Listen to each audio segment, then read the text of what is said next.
Hello my dear students, আসসালামু আলাইকুম। সুপ্রিয় শিক্ষার্থী বন্ধুরা, তোমরা কেমন আছো? আশা করি আল্লাহর রহমতে তোমরা সবাই ভালো আছো। আমিও আল্লাহ পাকের অশেষ মেহেরবানিতে এবং তোমাদের দোয়ায় আলহামদুলিল্লাহ ভালো আছি। বন্ধুরা, আজকে আমি তোমাদের সামনে যে বিষয়টি নিয়ে আলোচনা করতে যাচ্ছি অবশ্যই তোমরা বুঝে গেছো, সেটা কি? আর্টিকেল। বোর্ডে তোমরা দেখতেই পাচ্ছ। আজকে আমি তোমাদের সামনে আর্টিকেল বিষয়ে কিছুটা আলোচনা করব।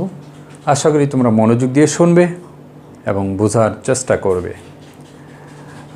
যদি কোথাও বুঝতে কোনো প্রবলেম হয় তাহলে অবশ্যই তোমরা আমার ইউটিউব চ্যানেল সাইফুল ইসলাম শান্ততে নিচে এসে কমেন্ট বক্সে এসে কমেন্টস করে রাখবে। আমি ইনশাল্লাহ তোমাদের প্রত্যেকটি কমেন্টসেরই রিপ্লাই দেওয়ার চেষ্টা করব। এবং তোমরা আমার ইউটিউব চ্যানেল সাইফুল ইসলাম শান্ত নামে যে চ্যানেলটি আছে, লাইক, কমেন্ট, শেয়ার অথবা সাবস্ক্রাইব করে নিবে। চলো বন্ধুরা, আজকে আমরা আর্টিকেল নিয়ে আলোচনা করি। আর্টিকেল কাকে বলে? এ এন দিকে আর্টিকেল বলে। স্বাভাবিকভাবে আমরা সবাই জানি আর্টিকেল এ এন দিকে আর্টিকেল বলে। আমরা সেই ক্লাস 5, 6, 7 থেকেই এগুলো পড়ে আসতেছি, আর্টিকেল এ এন দি। তারপরেও কেন জানি পরীক্ষায় যখন বসি, পরীক্ষার খাতায় আর্টিকেলে 5 out of 5 পাই না। কোথাও জানি প্যাচ লেগে যায় যে এখানে কি বসবে, এ বসবে না এন বসবে না দা বসবে। ওই কারণ হলো আমরা আমাদের পড়াশোনার ক্ষেত্রে বেসিক বিষয়গুলো নিয়ে আলোচনা করি না, বা বেসিক জিনিসটা বোঝার চেষ্টা করি না।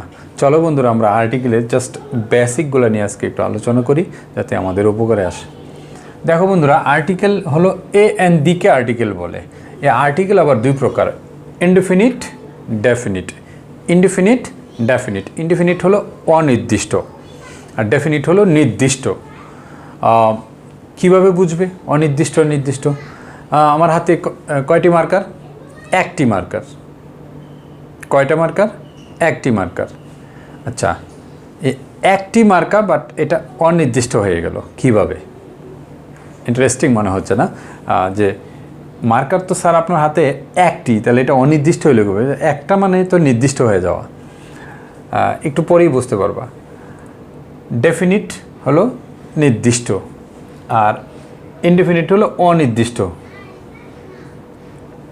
তো দেখো, এ এবং এন যখন ব্যবহার করা হয়, নাউনের পূর্বে যদি এ অথবা এন বসে, তাহলে এটার অর্থ, বাংলা অর্থ দেয় একটি, সংখ্যা একটি বোঝায়। তো আমি যখন বললাম আমার কাছে একটি কলম আছে, এখন তোমরা বুঝতে পারবে যে একটি মানে নির্দিষ্ট না, একটি মানে অনির্দিষ্ট। আমি যখন বললাম আমার কাছে একটি মার্কার আছে, মনে করো আমার পকেটে একটি মার্কার আছে, এখন তোমার মনে প্রশ্ন জাগবে, এই একটা মার্কার কি ধরনের মার্কার? এটা কি ডলার, নাকি অন্য কোনো কোম্পানির, না এটা কালো, না এটা লাল, না নীল? আমি কোনো নির্দিষ্ট করি নেই, দ্যাটস ওয়াই এটা অনির্দিষ্ট মার্কার। আমি যখন বললাম আমার কাছে একটি বই আছে, এটাও কিন্তু অনির্দিষ্টই থেকে গেল। এ বইটা কি বই? ইংরেজি বই, সমাজ বই, বাংলা বই, ফিজিক্স, কেমিস্ট্রি, ম্যাথ, কিছুই বলিনি, দ্যাটস ওয়াই এটা অনির্দিষ্টই থেকে গেল। এখন আমরা বুঝতে পারছি যে এ এন হলো অনির্দিষ্ট আর দি হলো নির্দিষ্ট।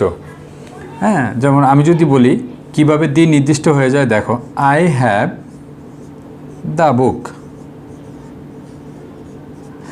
আমার কাছে বইটি আছে।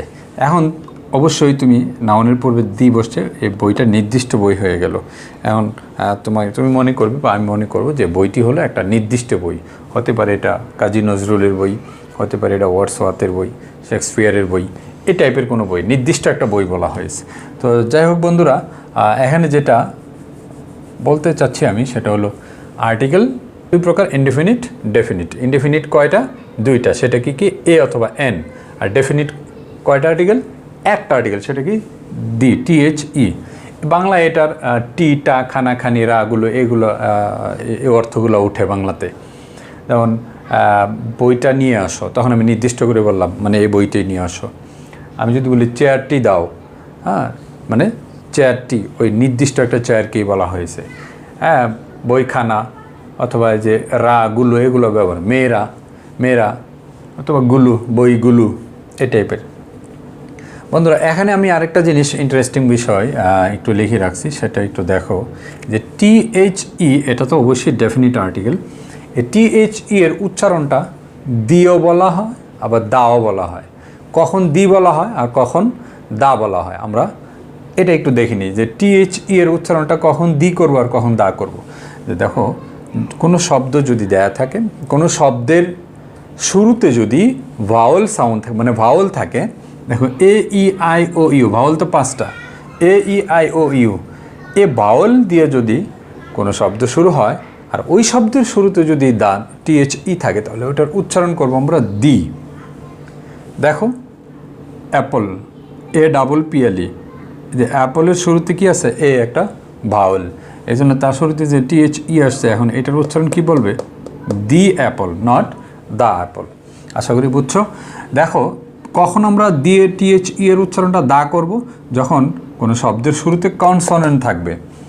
দেখো পেন, পেনের শুরুতে কি আছে, পি, তাহলে এটা একটা কনসোনেন্ট, আর কনসোনেন্টের শুরুতে যখন THE আসছে তখন এটার উচ্চারণটা হবে দা পেন।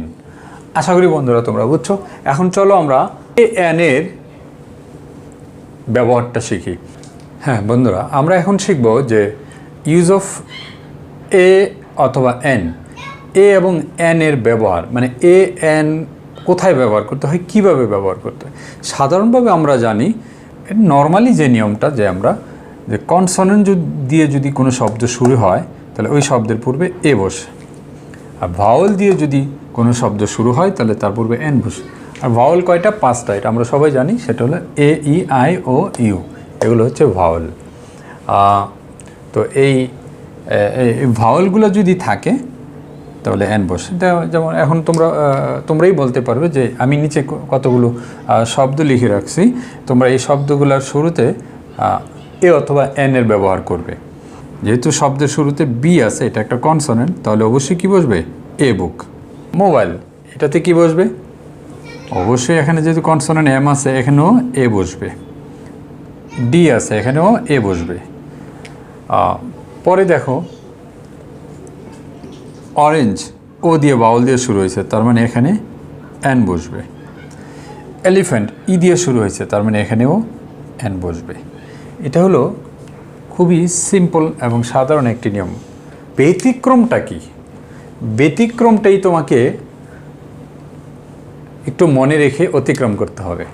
দেখো ভাওয়েল থাকা সত্ত্বেও এন না বসে এ বসতেছে, যে শব্দের শুরুতে ভাওয়েল আছে তারপরেও এন বসার কথা নিয়ম অনুযায়ী, কিন্তু এন না বসে এ বসতেছে, এরকম 2টা নিয়ম পাবো আমরা।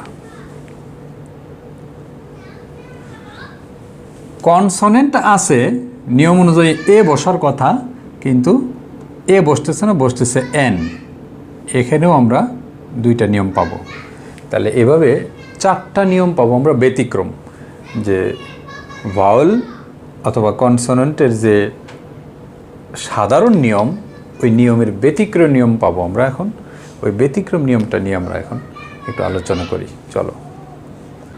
তো বন্ধুরা দেখো যে AN এর নর্মাল যে নিয়মটা আমরা জানি, কনসোনেন্ট থাকলে এ বসে, ভাওয়েল থাকলে এন বসে, কিন্তু ব্যতিক্রম যেটা, যে কনসোনেন্ট থাকা সত্ত্বেও এ না বসে এন বসছে, ভাওয়েল থাকা সত্ত্বেও এন না বসে এ বসতেছে। দেখো নিয়মগুলো, যে ওয়ান একটা শব্দ আছে, এই ওয়ানের পূর্বে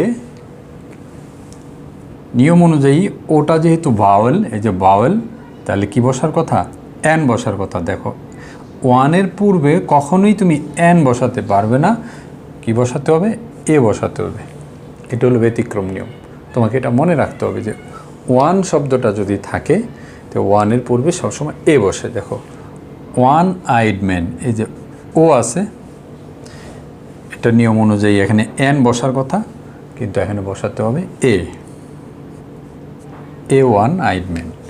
দেখো ওয়ান সাইডেড ম্যাচ, মানে এখানেও ও আছে ওয়ান, এখানেও এ বসবে। এটা অবশ্য বইয়ে লেখা থাকে যে ও এর উচ্চারণ যদি ও আর মতো হয়, তো আমি বলবো যে এভাবে না শিখে তুমি শুধু জাস্ট শব্দটা মনে রাখবে ওয়ান, ও এর উচ্চারণ ওয়া হলো না কি হলো সেটা না দেখে যে ওয়ান শব্দটার পূর্বে সবসময় এ বসে, এন বসে না।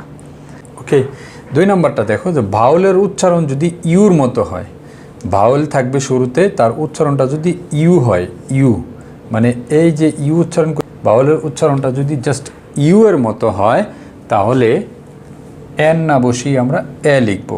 এখন ভাওয়েল সাউন্ডগুলা কি দেখি বন্ধুরা। ভাওয়েল কয়টা? 5টা। এ, ই, আই, ও, ইউ, এই 5টা হলো আমাদের ভাওয়েল। এই 5টার উচ্চারণ কি কি উচ্চারণ হতে পারে? 1 নম্বর হতে পারে এটা দেখো, এ এর মতো উচ্চারণ হতে পারে, স্বরে অ, অ এর মতো উচ্চারণ হতে পারে, স্বরে আ, আয়ের মতো উচ্চারণ হতে পারে, রস্ব ই, ই এর মতো উচ্চারণ হতে পারে। আবার অনেক সময় এটাকে এর উচ্চারণ মতো হতে পারে, এটার মতো হতে পারে তো দেখো ভাওয়েল সাউন্ডগুলো হয় বাংলায় এরকম, এরকম সাউন্ড হলেই আমি এন বসাবো। তো এরকম সাউন্ড না হয়ে অন্য যে কোনো সাউন্ড হলে, যেমন মনে করো ইউ, তো এখানে তো ইউ নাই, তো যেহেতু ভাওয়েলের উচ্চারণটা ইউ এর মতো হলে ভাওয়েল থাকা সত্ত্বেও এন না বসিয়ে আমরা এ বসাবো। দেখো এখানে ইউনিভার্সিটি, দেখো ইউ, ইউটা কিন্তু একটা ভাওয়েল, যে ইউ, তো ইউ যেহেতু ভাওয়েল, ইউটা ভাওয়েল হওয়া সত্ত্বেও আমরা এখন ইউর উচ্চারণটা কীরকম? ইউনিভার্সিটি। এই শব্দটার উচ্চারণ আমরা কীভাবে করতেছি? ইউনিভার্সিটি। ইউর উচ্চারণটা ইউর মতো হয়ে গেছে, এই যে ইউর মতো। দ্যাটস ওয়াই এখানে বসা এ বসবে, নট এন। আশা করি বুঝছো। ইউরোপিয়ান গার্ল, দেখো এখানে ভাওয়েল আছে ই, তারপরে ই, দুটা মিলে উচ্চারণটা ইউ হয়ে গেল, এই যে ইউর মতো। ভাওয়েল থাকা সত্ত্বেও এখানেও আমাকে এ বসানো লাগছে। এখানেও দেখো ইউ, ই ডব্লিউ ই, উচ্চারণটা হলো ইউ, ভেরি। হ্যাঁ, ভেড়া ভেরি বলি না আমরা, মেয়ে ভেরি যেটাকে বলে।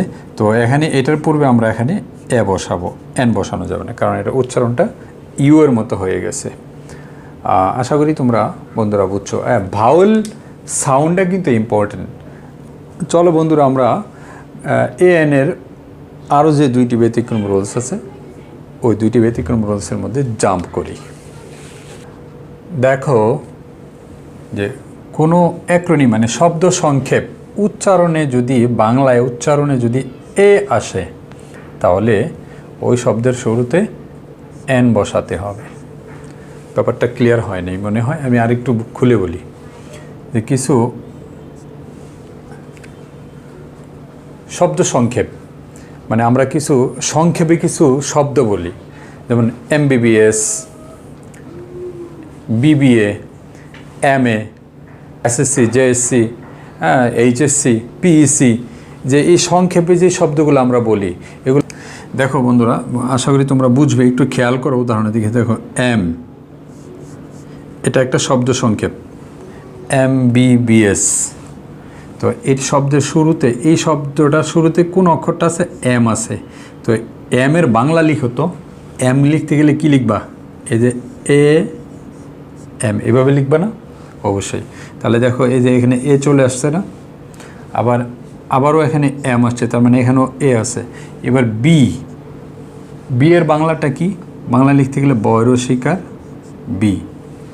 তাহলে এখানে এ কথাটা আছে, মানে এই এ উচ্চারণটা কি আছে এখানে এই জায়গায়? আশা করি তোমরা বুঝতে পারছো আমি কি বলতে চাচ্ছি। যে যেহেতু এখানে এ নাই, তাহলে এ উচ্চারণ যদি আসে তাহলে আমরা এন বসাবো। তাহলে দেখো এখানে এন, এর উচ্চারণ আসতেছে এম বলতে গিয়ে আমরা এ চলে আসতেছে, মানে এটা হলো এ যুগ এম মিলে হলো এম। তাহলে এখানে কী হবে? এন হবে। এখন এখানেও এন হবে, এন MBBS, এন MP, আর এখানে হবে এ, কারণ এখানে আর এন বসবে না, কারণ এখানে এর উচ্চারণ নাই, কিন্তু এ BBA এরকম হবে। আশা করি বন্ধুরা তোমরা এটা বুঝতে পেরেছো। এখন চলো আরেকটা রুলস দেখি, সেটা হলো কি যে H প্লাস ভাওয়েল, মানে কোনো শব্দের শুরুতে এইচ আছে, তারপরে যদি এইচের পরে যদি ভাওয়েল থাকে, কি থাকে? ভাওয়েল থাকে এইচের পরে, এবং ওই এইচ যদি এইচের উচ্চারণটা যদি সাইলেন্ট বা উজ্জ্ব থাকে, মানে এইচের উচ্চারণটা যদি না হয়, দেখো এখানে এইচ আছে, এইচের উচ্চারণটা হচ্ছে না, এখানে HOUR, হাওয়ার না, এটার উচ্চারণটা হলো আওয়ার। কি আওয়ার, এখানে এইচের উচ্চারণ নাই। যদি এইচের পরে ভাওয়াল হলো ও, এইচ যুক্ত শব্দ, এইচের পরে যদি ভাওয়াল থাকে আর এইচ উচ্চারণ যদি না হয়, তাহলে তার পূর্বে এন বসাতে হয়। দেখো এন আওয়ার, এখানেও দেখো সেম জিনিস, এটা উচ্চারণটা হলো অনেস্ট, ওর থেকে উচ্চারণটা শুরু হয়, আর এইচের উচ্চারণটা কিন্তু হয় নাই, হনেস্ট নয়, এটার উচ্চারণটা হলো অনেস্ট। তাহলে এখন আমাদের কি বসাতে হবে, এখানে এন বসাতে হবে। এখানে দেখো ব্যতিক্রমটা, যে এইচের পরে ভাওয়াল থাকা সত্ত্বেও আমাকে এ বসাতে হবে। কেন? কারণ এইচের উচ্চারণটা হয়ে যাচ্ছে এখানে হসপিটাল, দেখো হসপিটাল, দেখো এইচ উচ্চারণটা হয়েছে, এই জন্য এখানে এ বসেছে। আশা করি বন্ধুরা তোমরা বুঝছো যে এ এবং এন এর ব্যতিক্রম যে রুলসগুলো, এই নিয়মগুলো একটু মনে রাখবে তোমরা, তাহলে আশা করি তোমরা বুঝতে পারবে। আর সুপ্রিয় শিক্ষার্থী বন্ধুরা, তো আমরা এতক্ষণ যে বিষয়টি নিয়ে আলোচনা করলাম, যে আর্টিকেলের প্রকারভেদ ছিল দুই প্রকার, ডেফিনিট, ইনডেফিনিট। ইনডেফিনিট আর্টিকেল হচ্ছে এ অথবা এন, আর ডেফিনিট হচ্ছে দা। তো আমরা ইনডেফিনিট আর্টিকেলের ব্যবহার নিয়ে আজকে আলোচনা করলাম, ইউজ অফ এ এবং এন এর ব্যবহার। তো বন্ধুরা, আমরা এখানে এ এন এর ব্যবহারের মধ্যে সবচেয়ে ইম্পর্টেন্ট জিনিস হলো ভাওয়েল। AEIOU, এই 5টি ভাওয়েল শব্দের শুরুতে থাকলে সাধারণত এন বসবে। তবে ভাওয়েল থাকলেই হবে না, ভাওয়েলের সাউন্ডটা, ভাওয়েলের উচ্চারণের উপরে ডিপেন্ড করে আর্টিকেল বসাতে হবে। খুবই ইম্পর্টেন্ট কথা মনে রাখবে যে ভাওয়েলের উচ্চারণটা কীরকম হচ্ছে। যে ভাওয়েলের উচ্চারণ হলো অ, আ, এ, ই, এইগুলো যদি উচ্চারিত হয় তাহলে এন বসবে। তো বন্ধুরা, আজকে আমি এখানেই এই ক্লাসের সমাপ্তি টানতে চাচ্ছি। পরবর্তী যে ক্লাসটি করব সেটা হলো আর্টিকেলেরই আরেকটা পার্ট হবে, সেটা হলো দি এর ব্যবহার। ডেফিনিট আর্টিকেল দি এর ব্যবহার নিয়ে আমরা ইনশাআল্লাহ নেক্সট ক্লাসে আলোচনা করব। ততক্ষণ পর্যন্ত তোমরা সবাই ভালো থাকো, সুস্থ থাকো। আল্লাহ হাফেজ।